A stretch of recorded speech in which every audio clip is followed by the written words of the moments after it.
The Arkansas Attorney General's office now looking into a piece of property near the 188th Air Guard base in Fort Smith that could have ties to China and its communist government.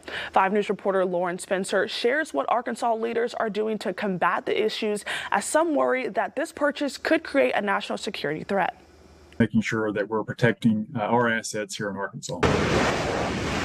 Wes Ward, Arkansas's Secretary of Agriculture, sent a letter to Attorney General Tim Griffin, concerned over the purchase of property very close to the 188th in Fort Smith by a company called 4811 South Zero Street, LLC. There were ties to China and the Chinese Communist Party. The name that they used for that purchase is actually the address of the facility itself, and so even that was enough to raise a red flag. After the investigation, he says a few things stuck out to them. You can't be too cautious. We've had our law enforcement team looking deeper into that, working with other entities as well. We felt like we had enough reasonable suspicion to turn that over to the Attorney General's office. He says they actually might be violating state law, Act 363. To prohibit foreign ownership by countries that are adversarial to the United States, in particular China. And he says its proximity to the 188th could actually result in a national security threat. When you're dealing with air assets, those aircraft are incredibly expensive.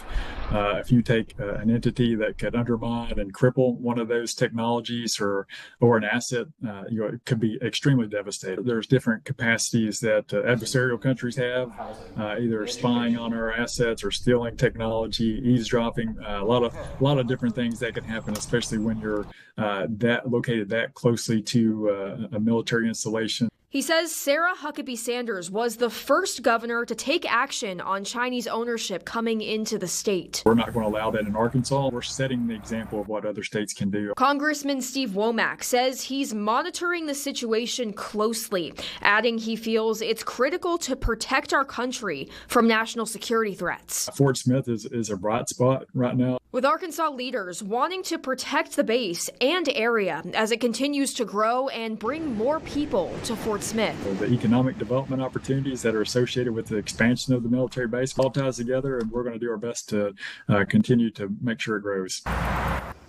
Attorney General Tim Griffin's office is working with state and federal agencies to investigate. Governor Sanders tweeted that she will not let communist China buy land close to military installations and spy on defense assets.